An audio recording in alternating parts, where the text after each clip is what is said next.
Repiten después de mí: amado Señor, dame todo lo que me une a ti, quítame todo lo que me separa de ti, líbrame de mi egoísmo y entrégame enteramente a ti. Que nunca se haga mi voluntad, sino siempre hágase la tuya. En nombre del Padre, del Hijo y del Espíritu Santo.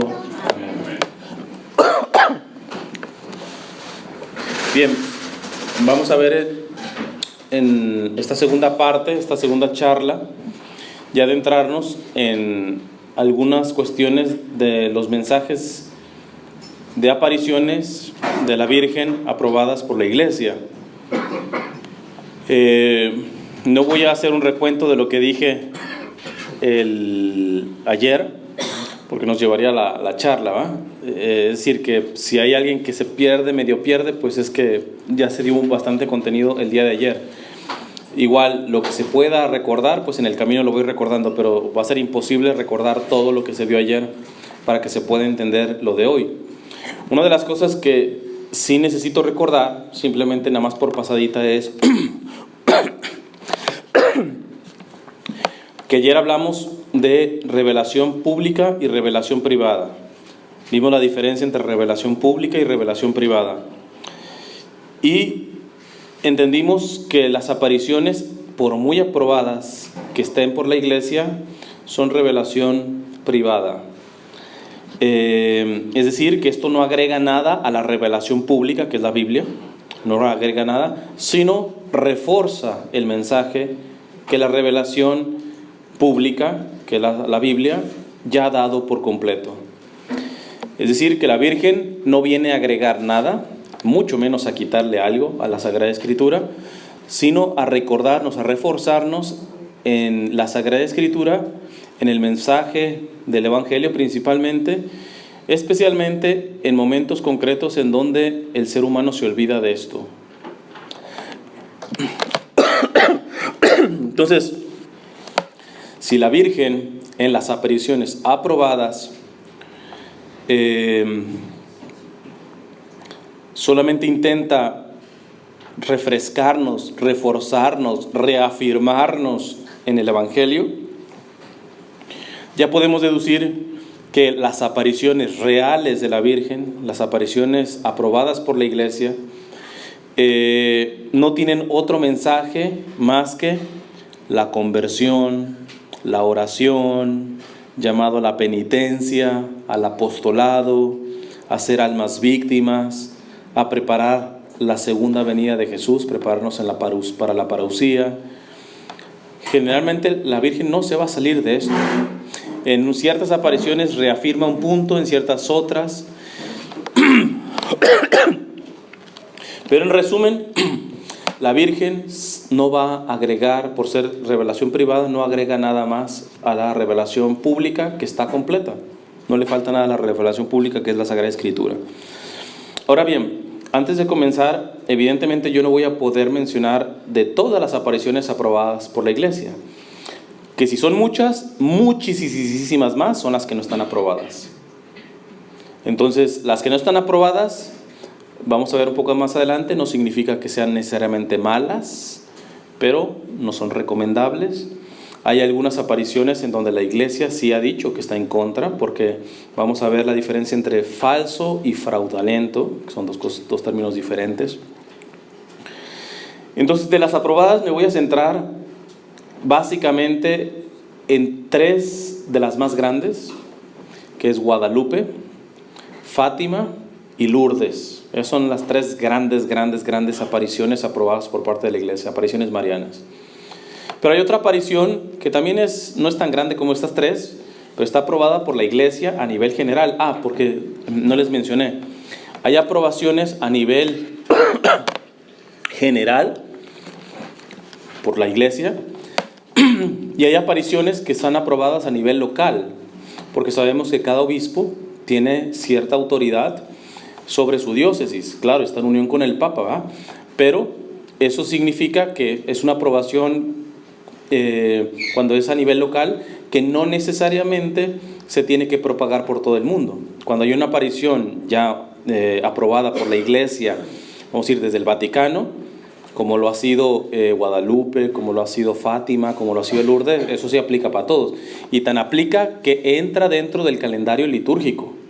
Por ejemplo, Guadalupe es solemnidad, es una fiesta importante que se tiene que celebrar por mandato de la liturgia, al menos aquí en América. Antes era nada más para México, pero ahora Juan Pablo II instituyó esta fiesta para toda América, para todo el continente americano. Entonces, esas son las cuestiones de las apariciones que tienen un poco más peso. Cuando la aprueba oficialmente la Iglesia, pero ya desde el Vaticano, cuando le dan una fiesta litúrgica para celebrar. Y ya un tercer paso que le da todavía más credibilidad a esa aparición, ya es cuando algún papa visita el santuario dedicado a la aparición concreta. Evidentemente ha habido papas en Lourdes, ha habido papas en Fátima, ha habido papas en el Tepeyac con la Virgen de Guadalupe. Pero entonces voy a mencionar mucho de Guadalupe, Fátima y Lourdes.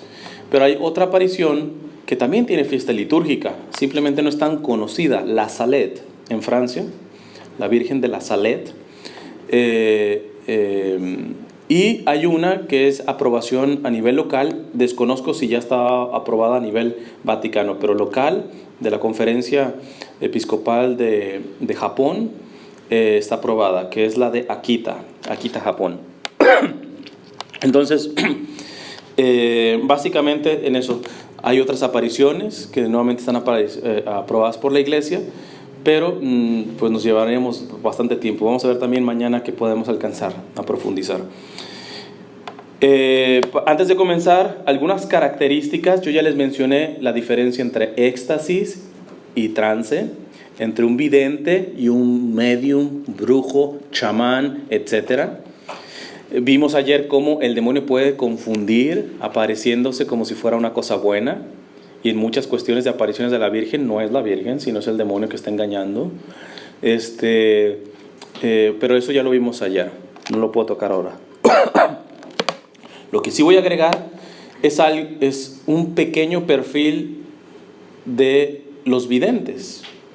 Ya llámese aquí vidente a una verdadera persona elegida por la Virgen, a la cual se le manifiesta y tiene ese encuentro y a través del éxtasis, ¿verdad? Les digo, en esto quizá mucho se pierde porque eso de vidente, éxtasis, etcétera, pero no puedo explicar, yo lo expliqué ayer. Entonces, cuando ya ahorita mencione la palabra vidente, estamos hablando de videntes genuinos, originales, verdaderos, reales. Y estos videntes, pues hay de todo, pero por lo general, subrayo esto, por lo general estas son algunas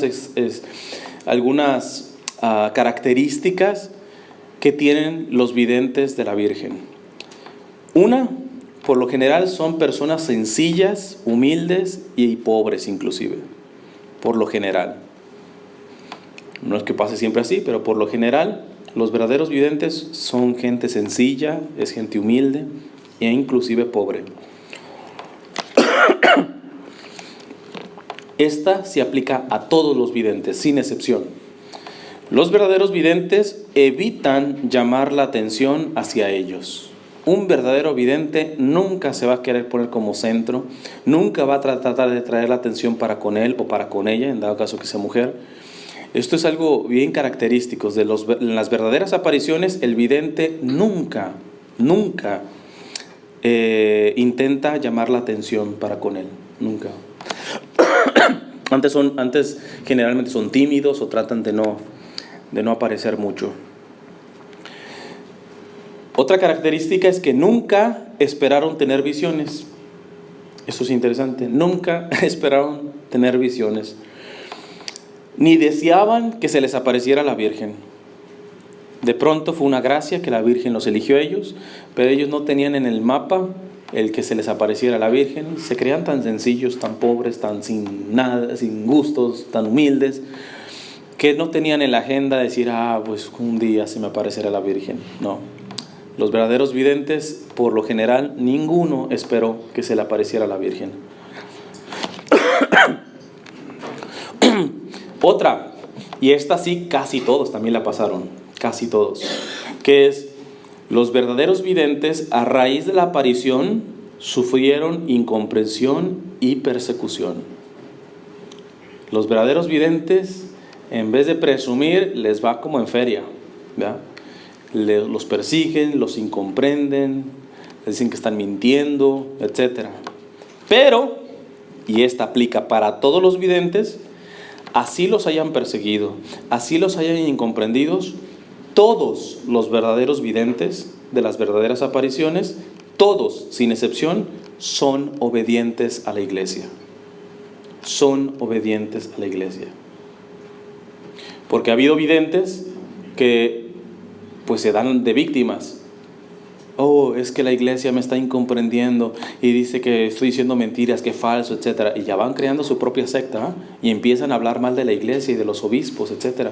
Y se les ponen en contra y llaman a la rebeldía, etc. No, ahí ya no huele bien. Los verdaderos videntes siempre fueron obedientes a la iglesia, se mantienen obedientes a la iglesia. Ahora bien, vamos a tocar algunas cositas centrales de las apariciones. El primer mensaje que siempre trae la Virgen, siempre, sin excepción, es la conversión. La conversión. Conversión viene de la palabra en griego metanoia, metanoia. ¿Y qué significa metanoia? Un giro de 180 grados, un giro de mentalidad, un cambio, pero ¿hacia dónde? Hacia Cristo. La conversión siempre es hacia Cristo, hacia Cristo. Es decir, que la Virgen lo que nos viene siempre a decir en las apariciones verdaderas es de que Cristo es el centro, de que Jesús es el centro. Esto es sumamente importante. Gracias. Esto es sumamente importante. ¿Por qué? Porque ayer lo hablábamos. Hay personas que saben mucho de las apariciones de la Virgen, de los mensajes de la Virgen, pero no se leen la Sagrada Escritura. ¿Será que esa devoción es sana? No. Hay devotísimos a la Virgen de Guadalupe y vienen el 12 y hacen peregrinación y hasta procesión y hacen todo, pero no se confiesan y comulgan. ¿Será que esa es una buena devoción mariana? No. Y hacen novenas y el rosario y todo eso, pero no paran en Cristo, finalmente no llegan a Cristo, pues es una mala devoción mariana. Y hay muchos que les encanta porque siempre es sensacional. Wow, la Virgen se apareció aquí y el mensaje y que todo esto, espérate. La Virgen siempre que se aparece, lo primero que va a llamar es a la conversión, a que Jesús sea el centro de tu vida.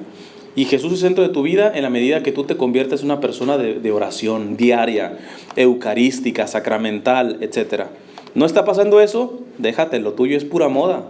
Lo tuyo es puro sensacionalismo de que, te gusta que la Virgen se apareció aquí y que habló y que, wow, se movió el cielo, como el sol, como en Fátima, etc. Todo eso de nada te va a servir. Más aún te distrae. Por eso la iglesia es bien prudente. Para que la iglesia llegue a probar una aparición, lleva mucho tiempo, precisamente por eso. Entonces, la conversión es el mensaje principal de las verdaderas apariciones de la Virgen, es la conversión. Es volver a Jesús, que Jesús sea el centro, que Jesús sea el centro. ¿Y esto por qué? Dice Santo Tomás de Aquino que Dios no se siente ofendido por nosotros si no es porque actuamos contra nuestro propio bien. La Virgen quiere que regresemos a Jesús, que Jesús sea nuestro centro. ¿Por qué? Porque Jesús es un vanidoso que quiere que nada más están pensando en Él, etc. No, porque simplemente, el mismo Señor lo dijo en vida, en la Sagrada Escritura. Jesús lo dijo: sin mí nada podéis. La Virgen quiere que regresemos a su Hijo, porque si vives fuera de tu Hijo, del Hijo de ella, de Jesucristo, te vas a secar tarde o temprano. No hay duda, te vas a secar. Entonces, Dios le permite a la Virgen que se aparezca y nos recuerde esto, no porque sea un egocéntrico Dios, sino porque Dios sabe que sin Él nosotros somos nada. No podemos. El problema es que somos a veces tan tercos que vamos en camino, en dirección contraria a la de Dios y creemos que estamos bien. Ahí bien San Juan de Ávila nos diría, ¿verdad? San Juan de Ávila decía: oh pecado, ¿por qué nunca nos has de decir en qué vamos a terminar? Mira, el borracho, si la tentación para tomar le llegara primero con la cruda, no sería borracho, te lo aseguro. Si el alcoholismo comenzara con la cruda, no hubiera borrachos. Pero no, es que la ves fría ahí, en la heladera, etcétera, todo eso. Nada te dice las consecuencias, nada te dice las consecuencias. Pues la Virgen, como madre que quiere que volvamos a Jesús y nos mantengamos con Jesús, está continuamente avisándonos eso. Conversión, conversión. Vamos a ver algunos mensajes en donde vemos esto central de las apariciones de la Virgen. En Guadalupe, cuando se le aparece a Juan Diego, fíjense con qué palabras se les aparece la Virgen de Guadalupe a Juan Diego. Le dice: sábelo, que esté así tu corazón, hijo mío, el más pequeño. En verdad soy yo la en todo siempre doncella Santa María, la madrecita de Él. ¿De quién? De Jesús. La madrecita de Él, Dios verdadero, dador de la vida, inventor de la gente, es decir, creador, dueño del cerca y del junto, dueño de los cielos, dueño de la superficie terrestre. Mucho quiero yo, mucho así lo deseo, que aquí me levante en mi casita divina, donde mostraré, haré patente, entregaré a las gentes todo mi amor persona. Es un lenguaje pues indígena. Pero cuando la Virgen le dice que que le construyan el santuario, no es para hacerse promoción a ella. Aquí lo está diciendo: quiero que me construyan, que me levante una casita divina. ¿Para qué? Para mostrarles, hacerles patente, entregarles a todos mi amor persona. ¿Y qué significa mi amor persona? En indígena, su hijo. Su hijo. Si ven una imagen real de la Virgen de Guadalupe, van a ver que tiene un listón negro. Eso significa que la Virgen de Guadalupe está embarazada. Y en el centro hay como una flor. Ese es un símbolo indígena que habla de la vida. Entonces, el centro de la imagen de la Virgen de Guadalupe no es la Virgen de Guadalupe, es Jesús que está en el vientre, que viene a traernos a Jesús. Llamado a la conversión, llamados a que Jesús sea el centro. Entonces, alguien que me salga como que muy guadalupano y nuevamente su vida cristocéntrica no se vea por ningún lado, no se confiesa, no es adorador de la Eucaristía diariamente, no comulga, perdón, se equivocó, usted no es guadalupano, usted es un fan de la Virgen de Guadalupe, y fan de la Virgen de Guadalupe hasta los brujos, porque tú vas a un lugar con un brujo o con un chamán, etcétera, y tú los ves siempre con su Virgejita de Guadalupe. Primero, para confundirte también, pero segundo, es un tanto penosamente verdad aquello que se dice en México. En México se dice que el 80% de los mexicanos son católicos y que el 100% son guadalupanos. Disculpen la palabra, es una estupidez eso. ¿Cómo es posible que el 80% de los mexicanos sea católico y el 90% guadalupano? ¿Se puede ser guadalupano sin ser católico? No. El problema es que a la Virgen de Guadalupe la agarra hasta el brujo. Por eso, porque se le olvidó que la Virgen de Guadalupe no vino a hacer ni magia ni nada por el estilo, sino a traernos a su amor persona, a su Hijo, a que nuestra vida esté centrada en Él. Entonces fíjate que desde ese punto de vista ya el ser guadalupano cambia totalmente. Ya no es de que si te lloras delante de la imagen de la Virgen de Guadalupe, es que verdaderamente le estás haciendo caso a la Virgen de Guadalupe, que te está diciendo, el centro no soy yo, el centro es mi hijo. Y si no estás con mi hijo, no estás conmigo, punto. Ah, muy diferente.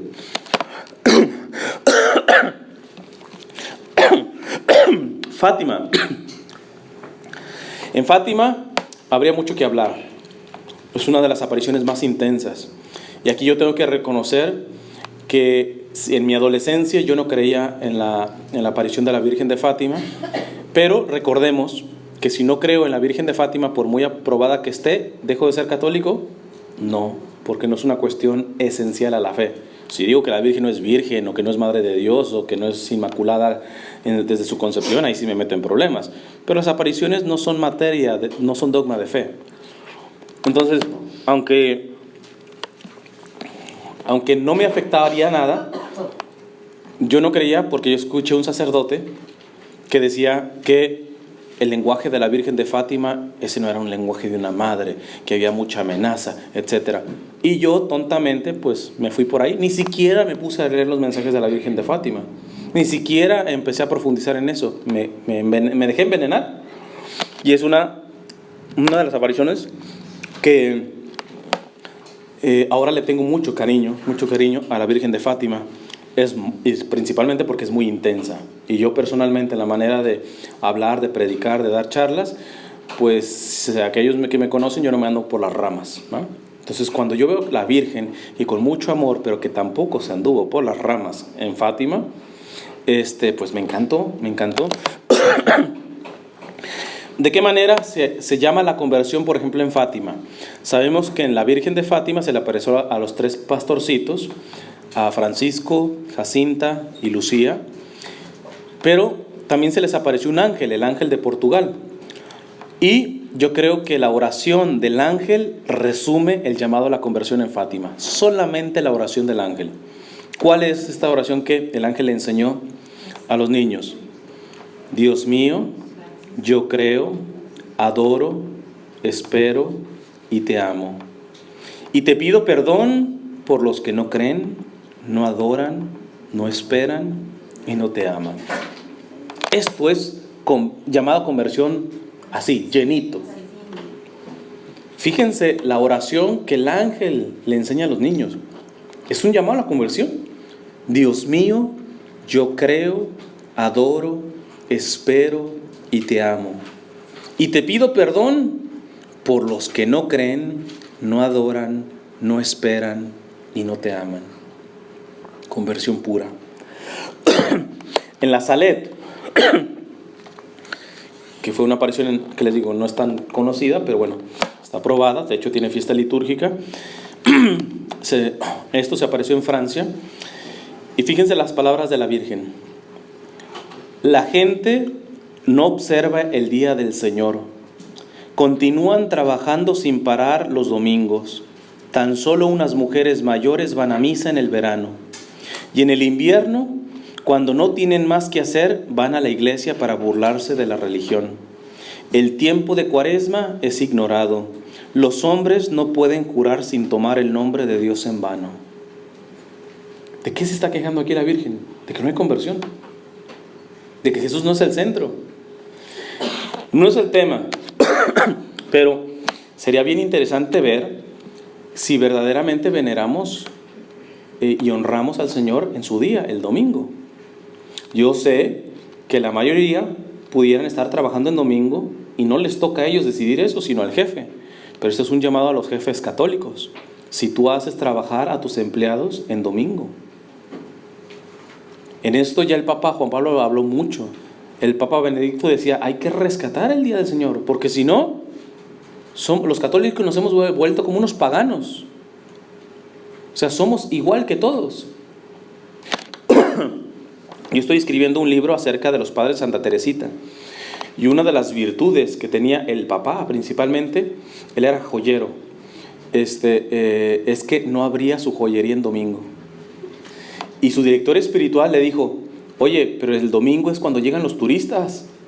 yo te doy permiso, como tu director espiritual, te doy permiso de que trabajes en domingo. No quería. Bueno, mediodía, no quería. Él en especial honró el domingo a muerte, a muerte. Les digo, es de alguna manera entendible que a veces te toca a ti trabajar en domingo y es porque te mandan literalmente, y si no pierdes el trabajo. Entonces se entiende.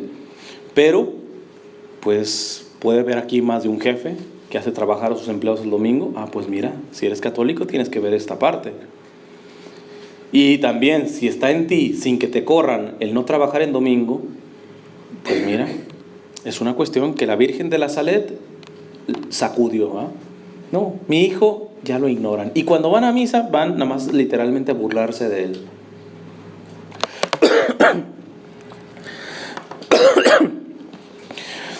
Otra cosa, si nos está llamando a la conversión, la Virgen siempre que se aparece ha llamado a la penitencia, al arrepentimiento e inclusive a ser almas víctimas. Ahora explico eso. En la Salet, en la aparición de la Salet en Francia, la Virgen dice esto: la desobediencia y el pasar por alto los mandamientos de Dios son las cosas que hacen que la mano de mi hijo sea más pesada. La desobediencia y el pasar por alto los mandamientos de Dios son las cosas que hacen que la mano de mi hijo sea más pesada. Ya más adelantito les voy a explicar esto que inclusive algunos teólogos, inclusive sacerdotes, llegan a afirmar que Dios no castiga. Dios sí castiga. Dios sí castiga. Este es un mensaje de la Virgen, aprobado por la Iglesia, en donde nos está hablando de que la mano de Dios a veces se torna pesada por nuestra terquedad. Ahora, los castigos de Dios son muy diferentes a lo que nosotros entendemos por castigo. Ya iré más adelante, pero que quede claro, nos llama al arrepentimiento, porque lo que hace que la mano de Dios se vuelva más pesada de manera análoga o figurativa es precisamente nuestra terquedad de ir en contra del orden que Él ha querido poner. Y por eso viene la Virgen para decirnos con compasión y con mucho amor: vuelvan a Dios. La mano de mi hijo, por amor, puede castigar también. Porque hemos creído que el amor de Dios es un amor de que, haz lo que se te pega la gana. Al fin y al cabo Dios te ama, Dios te perdona, etc. No, ahí estamos equivocados.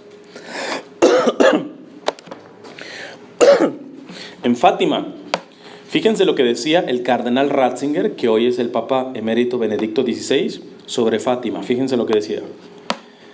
Desde aquel lugar, desde Fátima, se lanzó al mundo una severa advertencia que va en contra de la facilonería imperante, de llevártela fácil, que la fe, dice el Papa Benedicto, bueno, en este caso era el cardenal Ratzinger, una llamada a la seriedad de vida. Fátima significa: sean serios, mijitos, ya no estamos para estar jugando. Estamos en tiempos en donde o eres serio en la fe o ahuecando el ala. Dice el Papa Benedicto, desde Fátima hubo una llamada a la seriedad de la vida, de la historia, ante los peligros que se ciernen sobre la humanidad. Es lo mismo que Jesús recuerda con harta frecuencia. No tuvo reparo en decir Jesús: si no se convierten, todos perecerán. ¿Ven? ¿Ven cómo la Virgen no dice nada más fuera de la Biblia? La Virgen simplemente repitió con diferentes palabras lo que Jesús dice en Lucas 13. Si no se convierten, todos perecerán. Y sigue diciendo Ratzinger, la conversión, y Fátima nos lo recuerda sin ambajes, es una exigencia constante de la vida cristiana. Deberíamos saberlo por la Escritura entera. Esto lo dice Ratzinger. El ángel de Portugal, cuando se les aparece a los pastorcitos de Fátima, fíjense lo que les dice: sacrifíquense por los pecadores y digan muchas veces, en especial cuando hagan un sacrificio: oh Jesús, es por tu amor, por la conversión de los pecadores y en reparación por los pecados cometidos contra el Inmaculado Corazón de María. Llamado al arrepentimiento, llamado a ser almas víctimas. Es decir, ¿qué es un alma víctima? Un alma víctima, un alma reparadora que hace actos de desagravio. Me lo van a entender con este ejemplito. Imagínate que tu hermano, tú vas entrando a la casa y tu hermano le está diciendo hasta de lo que se va a morir tu mamá. Mamá, tú eres una tal por cual, que le suelta todo y la desprecia y te odia y se va. Evidentemente deja llorando a tu mamá. ¿Qué haces tú? Tienes dos opciones. Una, o agarras a tu hermano y lo pones en su lugar, o vas y consuelas a tu mamá. ¿Qué haría un hijo que verdaderamente ama a su madre? ¿Qué es más importante? ¿Poner en su lugar a tu hermano que la ofendió o consolar a tu mamá? Consolarla. Y eso es lo que no hacemos con Jesús. A Jesús lo ofenden tus pecados, mis pecados, pero bueno, mínimo quiero creer que tú cuando pecas sabes que estás pecando y te avergüenzas y te arrepientes y vas y te confiesas. Pero ¿cuántas almas hoy mismo, no mañana, no ayer, hoy mismo ofendieron al Señor sin la más mínima remordimiento ni arrepentimiento? Y de esas, ¿quién consuela al Señor? Yo a veces les digo, ¿tú por cuánto sufres?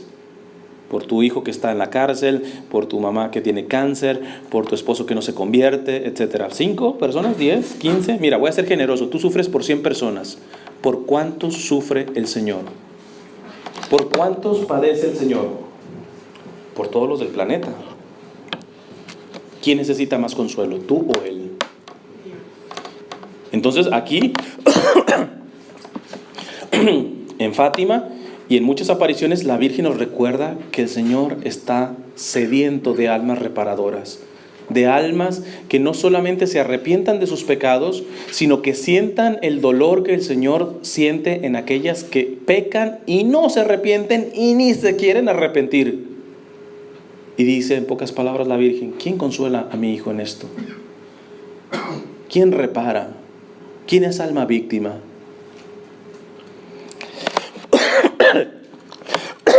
En Lourdes, la Virgen a Bernadette, a la pastorcita, le dice, fíjense lo que dice en Lourdes: penitencia, penitencia, penitencia. Le dice a Bernardita: ruega a Dios por los pecadores, besa la tierra en penitencia por los pecadores.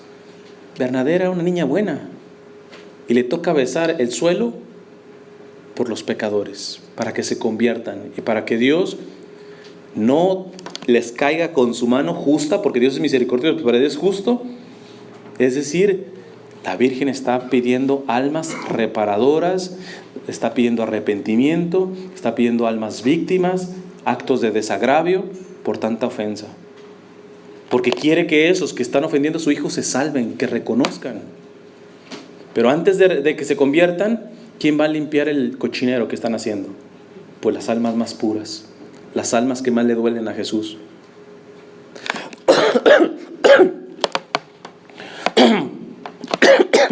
Dice Bernadette: la Virgen me dijo que fuera, en una de las apariciones, fíjense, me dijo que fuera a beber a la fuente. Como saben, en Lourdes hay un manantial de la cual ha habido milagros. La gente que se ha metido ahí, que ha tomado esa agua, etc. Ha habido muchísimos milagros en Lourdes. Entonces, pero empezó en las apariciones. Y dice Bernadette: me dijo la Virgen que fuera a beber a la fuente. No encontré más que un poco de agua fangosa. No había fuente en ese entonces, nomás pura agua fangosa. Al cuarto intento conseguí beber. Me mandó también que comiera hierba que había cerca de la fuente. Si estaba fangosa, imagínense cómo estaba esa hierba. Luego la visión desapareció y me marché. Ante la muchedumbre que le comenta: ¿sabes que la gente cree que estás loca por hacer tales cosas? Le decían a Bernadette. Bernardita solo le contestaba: es por los pecadores, es por los pecadores. La gente que lo veía haciendo eso a Bernadette, si estás loca. Por eso, ¿cómo puede ser la Virgen que te esté pidiendo eso? Es por los pecadores, es por los pecadores. ¿Cuántos uno ofrece sacrificios, incomodidades inclusive, ni siquiera sacrificios, incomodidades normales de la vida por los pecadores? Para reparar mis propios pecados, pero también, sobre todo, por aquellos que siguen ofendiendo al Señor y quieren seguir ofendiendo al Señor, que no se arrepienten. Una sola alma que se condena es un dolor profundísimo para Dios, porque no fuimos creados para la condenación. Pero Dios no nos va a impedir que nos vayamos al infierno si nosotros nos entercamos en ir. El ejemplo que pongo es, mira, cuando te mueras, de Dios solamente vas a escuchar: vente conmigo. Dios no va a mandar a nadie al infierno. Cuando tú te mueras, Dios te va a decir: vente conmigo. Pero tú le vas a responder según cómo moriste. Si moriste en pecado, ¿qué es el pecado? Rebeldía contra Dios. ¿Qué le vas a responder después de muerto? Si te mueres en pecado, no quiero irme contigo, porque tu alma ya se quedó así, en pecado. En el infierno no hay personas que estén pidiendo misericordia. Ay, Señor, una segunda oportunidad. No, en el infierno se blasfema, se ofende a Dios, se odia a uno mismo, se odian entre los demás condenados, se odian en los demonios, etc. Por eso es un gran dolor para Dios una sola alma que se condene. Una sola. Porque la condenación es eterna. Y aquí andamos con la bobería: no, ni siquiera el infierno existe, etc. Es que mira, hasta por lógica, es mejor vivir entendiendo que hay cielo y infierno, condenación y salvación, y si no hay nada, nada perdiste, a que te enteres después diciendo: no hay cielo ni infierno, y nada, que te mueres y sí lo hay, pero ahí ya no puedes echar marcha atrás. Es que hasta por lógica no te conviene hacerte el tonto, decir: no hay salvación, no hay condenación. Espérate. Por eso la Virgen a veces se aparece, porque nos ve tan necios que vamos rumbo a la condenación, y ella no quiere que estemos condenados, principalmente porque sabe que es el dolor más profundo que puede tener Dios, que uno de sus hijos, que estaba llamado a vivir por toda la eternidad con Él, va a vivir toda la eternidad en el infierno. Pues por eso, de hecho, a los pastorcitos de Fátima, la Virgen les muestra el infierno, y fue una de las visiones más fuertes que tuvieron esos niños, que decían que si en realidad la Virgen no les da fuerza, se hubieran muerto del espanto. Ahora bien, vamos a entrar a la parte del castigo. Les decía que Dios sí castiga, pero no castiga como nosotros. Nosotros castigamos como por revancha, hasta cierto punto, como un tipo de educación. No, Dios no tiene necesidad primero de eso. ¿Por qué? Porque si tú eres el más santo de los santos, ¿Dios va a ser más Dios? No. Que tú seas el más santo, a Dios no le agregas nada ni le quitas nada. Igual, si tú eres el peor pecador, ¿le haces algo a Dios? Ni cosquillas. Dios sigue siendo el que es. Más bien uno se ve infantil diciendo: pues Dios no me hizo caso, pues no voy a ir a misa. Estoy enojado con Dios. Ay, sí, uy, qué miedo, va a decir Dios. No va bien a misa. ¿A quién le perjudica no ir a misa? Dios no deja de ser Dios, seas un santo o seas un super pecador. Si Dios quiere que seas un santo, es porque Él sabe que solamente así podrás ser plenamente feliz. Y si Dios no quiere que estés pecando, es precisamente porque sabe cuál es la paga del pecado: la condenación. Y Dios no te llamó para que te condenaras. Entonces, pero hay un problema. Que Dios nos ama tanto, que nos dio una cosa que se llama libertad. De hecho, mucha gente que dice: si Dios es puro amor, ¿cómo es posible que exista el infierno? Pues precisamente porque es amor existe el infierno. Porque imagínate que yo soy soltero, pero imagina que tuviera una novia y yo la agarrara y la tuviera, hasta le pongo una esposa, y la traía para aquí y para allá, etcétera. Vente, mi amor, y vamos a comer, y vamos al cine, y etcétera. ¿Quién se creería el cuento de que yo amo a esa mujer? No, yo la obligo a estar conmigo. Solamente el amor puede darse en la libertad. Yo pruebo que amo a esa mujer cuando esa mujer puede llegar un día y decirme, sabes que ya no te amo. Y aunque es mi esposa, yo no me voy y me consuelo con otra. Le seguiré siendo fiel a esa mujer. Trataré de que recobre la conciencia y vuelva, etc. Pero respeto su libertad. Entonces, ¿qué pasa? ¿Qué pasa? En los castigos de Dios se dan porque Él respeta la libertad. Si Dios evitara que pecáramos, ya seríamos títeres, y Dios no quiere títeres, quiere tener hijos con libertad. Respeta la libertad. Pero ¿qué sí puede hacer Dios? Dios no puede evitar que peques porque violaría tu libertad, pero Dios puede meter la mano después de que pecaste para que no sufras todas las consecuencias del pecado, porque es amoroso, misericordioso y sobre todo, y escucha bien esto, sobre todo porque Dios sabe que muchas consecuencias de nuestros pecados tendrían que haber terminado en la muerte. No estoy exagerando. Muchos de nuestros pecados, si Dios no hubiera metido la mano después de que pecáramos para que no sufriéramos todas las consecuencias, muchos de nosotros estuviéramos muertos. Muchos de nuestros pecados nos tendrían que haber dado la muerte. Y si hubiéramos muerto en pecado, por lo tanto condenados. Por eso Dios continuamente mete su mano después del pecado, porque no puede evitar que peques, porque respeta tu libertad. Y mete la mano para que no sufras todas las consecuencias de tus pecados. Y entonces, ¿cuáles son los castigos de Dios? Los castigos de Dios, para que me entiendan en este ejemplo, es cuando Dios dice, por amor a ti, he tratado de meter la mano para que no sufras todas las consecuencias de tus pecados, para que reacciones, para que veas que aunque has pecado mucho, yo soy misericordioso. Ánimo, regresa. No hay nada que yo no perdone si hay arrepentimiento, etc. Pero hay gente tan terca, que ni metiendo la mano Dios, ni bendiciéndole, etc., la gente recapacita. Entonces muchas veces Dios lo que hace es quitar la mano. Quitar la mano y ahí sí viene el trancazazo, ¿va? Y hay más de un descarado. Señor, ¿por qué me abandonas? Espera. Primero, no tendría que estar ni metiendo la mano para estarte protegiendo a cada rato. Hoy te la quito para que te des cuenta, para que recapacites. Te queda poco tiempo. ¿A cuántas personas que vivían una mala vida, se oye feo, pero la mayor bendición que han tenido es enfermarse gravemente? ¿Quién desea enfermarse? Nadie. Y de una enfermedad grave, menos. Pero para muchos que vivían como se les pegaba la gana, no es que Dios les mandó una enfermedad, Dios nos manda enfermedades, sino quita la mano, su protección.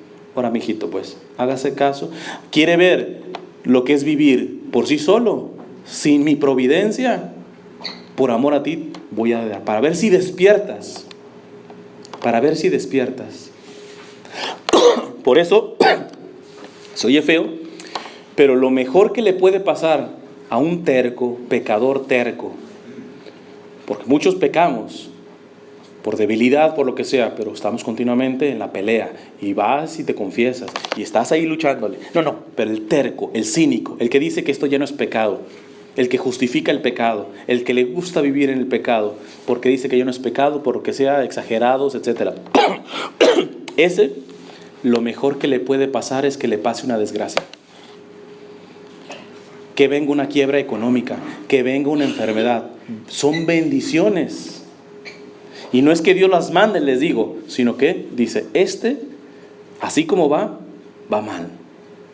Entonces los castigos de Dios es quitar su providencia, para que uno se levante y diga, Dios mío, ¿en qué estaba? ¿Qué ciego estaba? Tristemente, muchas personas aún así siguen tercas. Ahí ya se están comprometiendo su salvación. Por eso hay que pedir por la gracia de conversión mía y de los demás, principalmente de los que están más cerrados.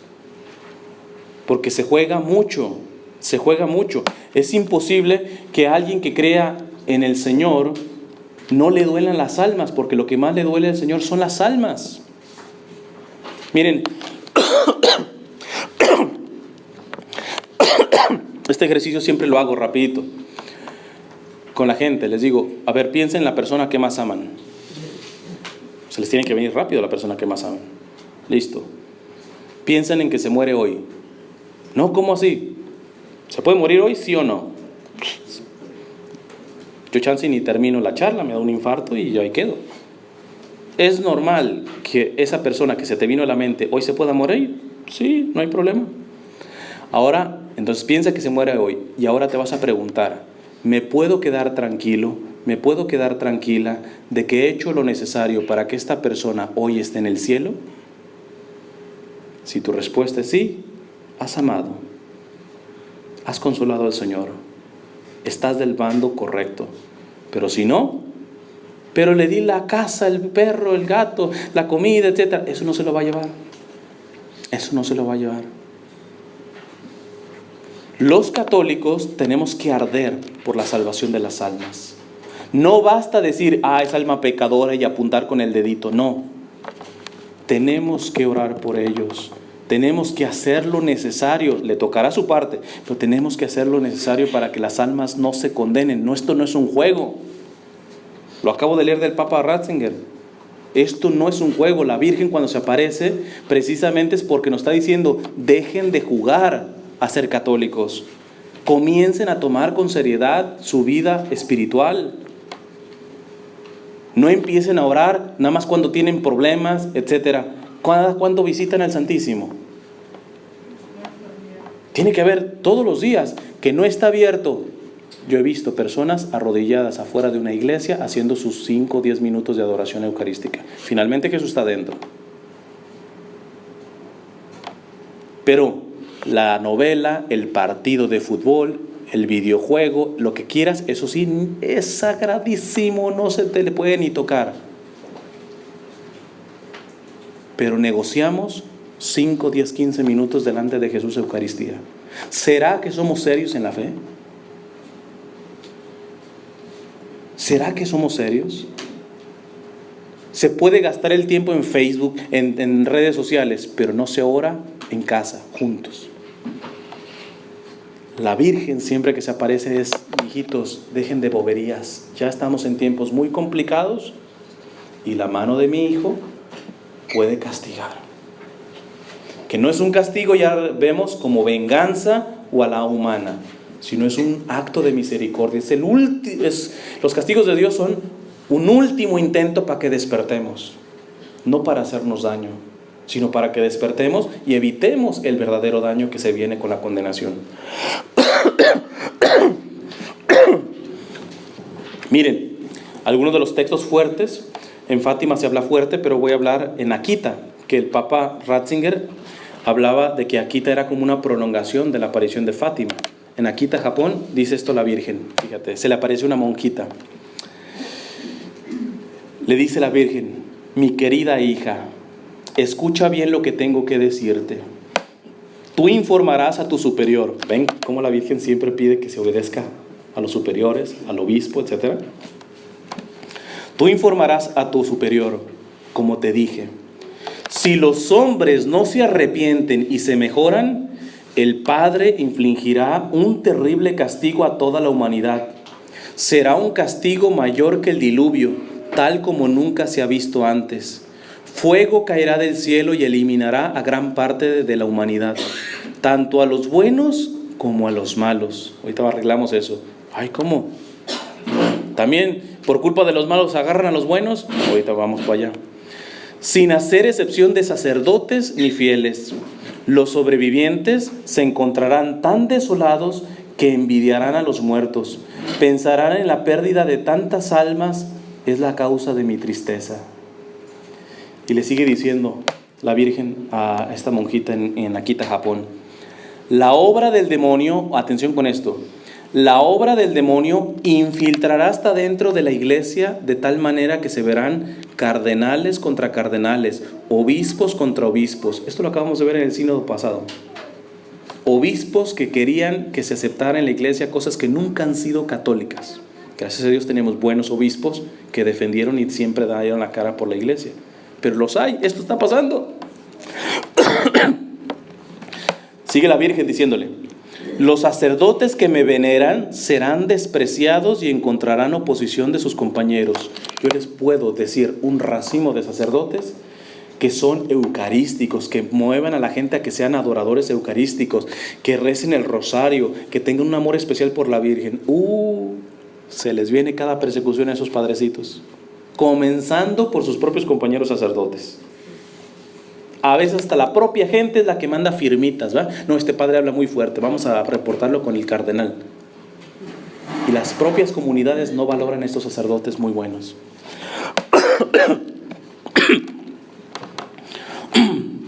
Iglesias y altares saqueados, serán saqueados. Esto lo estamos viendo. Cada vez hay más profanaciones. La iglesia estará llena de aquellos que aceptan componendas y el demonio presionará a muchos sacerdotes y almas consagradas a dejar el servicio del Señor. Quizá ustedes escuchan ya más de un sacerdote que dejó el sacerdocio, una monja que se fue, etc. El demonio será especialmente implacable contra las almas consagradas a Dios. Mi hija, mi novicia, ¿amas al Señor? Le dice la Virgen, ¿amas al Señor? Si amas al Señor, escucha lo que tengo que decirte. Es muy importante, se lo comunicarás a tu superior. Vuelve con el respeto a los superiores. Muchos hombres en este mundo afligen al Señor. Yo deseo almas que lo consuelen. Yo deseo con mi hijo almas que reparen con sus sufrimientos y pobreza la ingratitud de los pecadores. Vean qué llamado. Es una madre que casi nos llora para que volvamos a su hijo. Que nos dice, todo esto no es porque venga un castigo de Dios como tal, sino su pecado está provocando todo este tipo de cuestiones. Despierten, tomen en serio su fe católica. Tómenla en serio. Que si no son la mayoría, tranquilos, siempre Dios trabaja con unos poquitos. Por eso yo puedo dar una charla, así sea con 2 personas. Yo sé que hay evangelizadores que no, de 50, 100 para arriba, etcétera, y ponen hasta precio. ¿Por qué? Porque sé que estamos en tiempos en donde Dios va a trabajar con poquitos. Porque son poquitos los que le quieren tomar en serio su fe católica. La mayoría nada más quiere estar en donde se siente bonito y alabaré, etcétera, pero no están delante de Jesús Eucaristía. El sagrario cada vez más solo y los salones llenos de alabanza, etcétera. Pero ¿qué es esa alabanza? ¿Qué son esas personas que alaban y no son personas eucarísticas? El día de mañana se van a una iglesia protestante y no van a ver diferencia. Allá también alaban. Pero ¿quiénes adoran a Jesús en la Eucaristía? ¿Quiénes hacen actos de desagravio y reparación?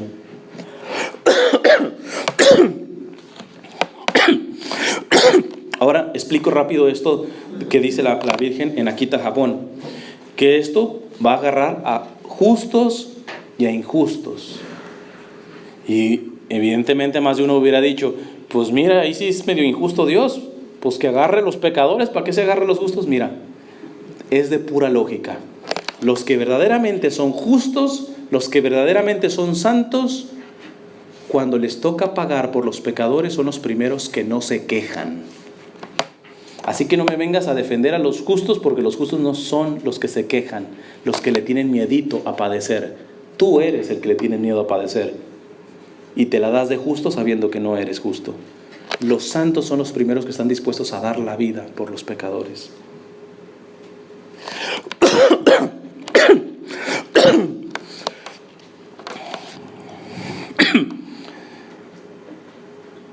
Miren, en el 2008, un cardenal Cafarra, dio a conocer una carta que Sor Lucía, la vidente de Fátima, le mandó una carta.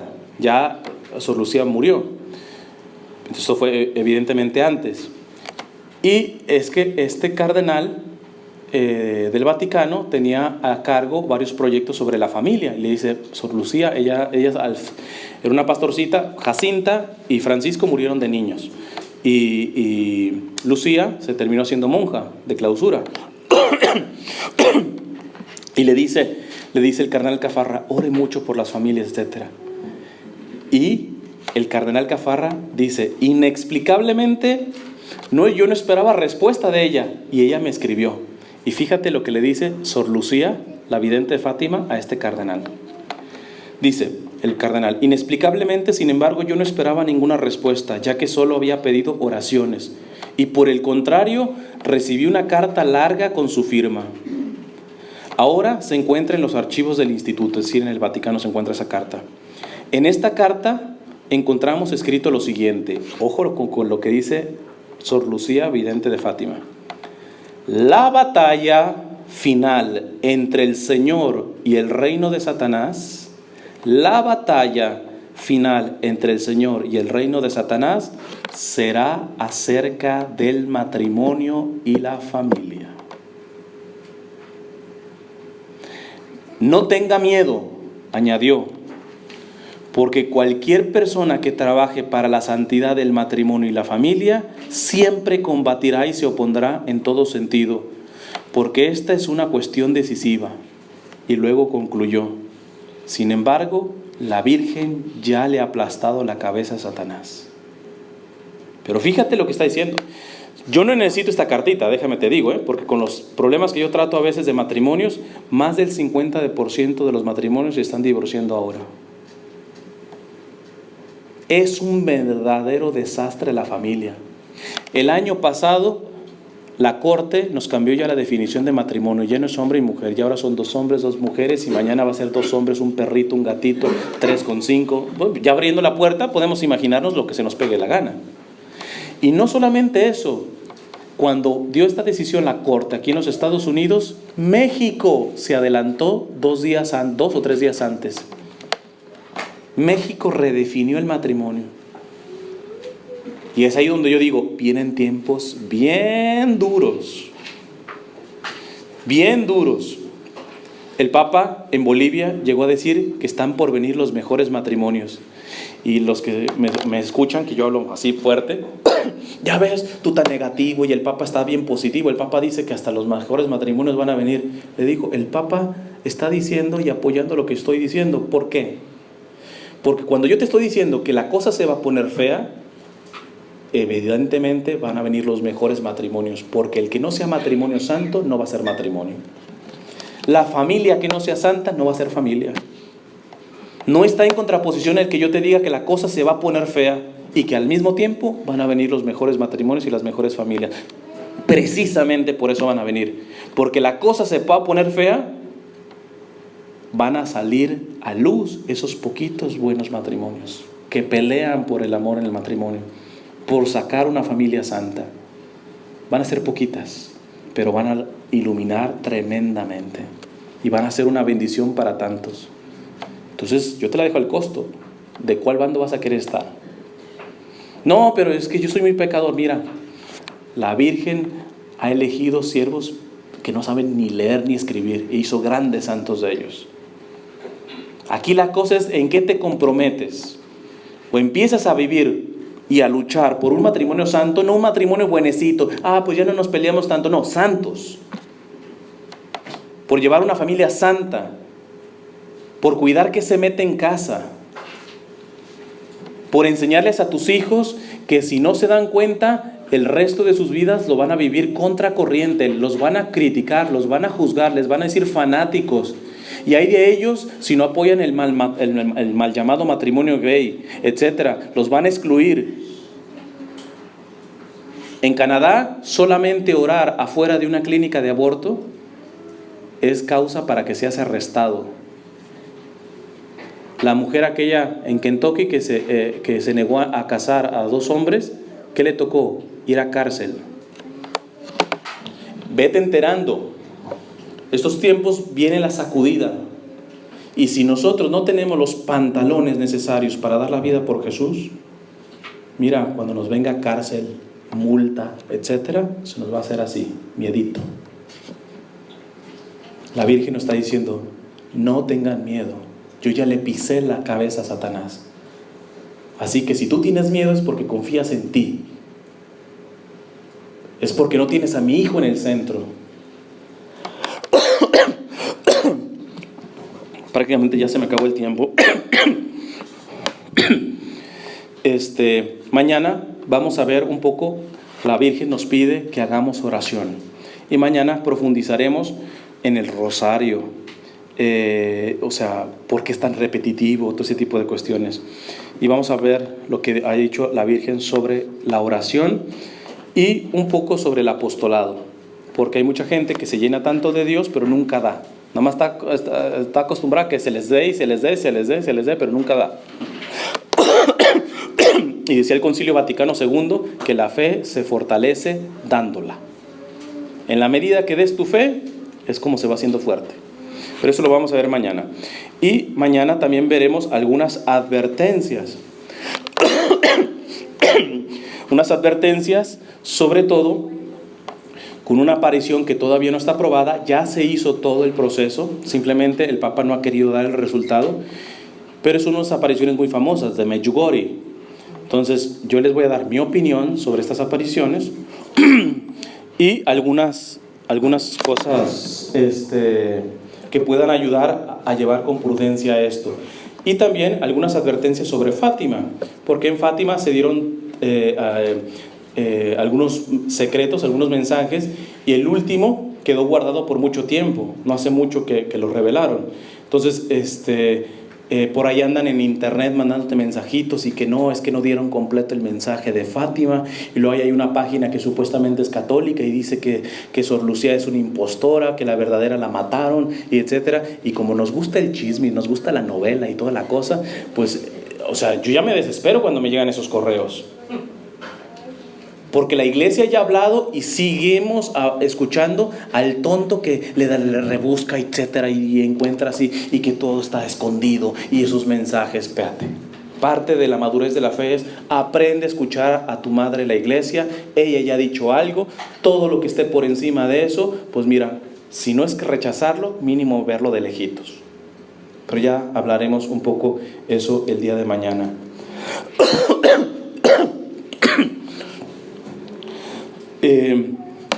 Vamos a terminar con 2 oraciones.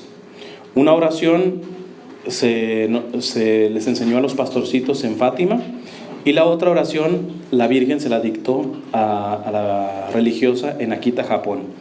Que estas 2 oraciones sean la conclusión de este día. Les voy a pedir que cierren sus ojos. En nombre del Padre, del Hijo y del Espíritu Santo. Amén.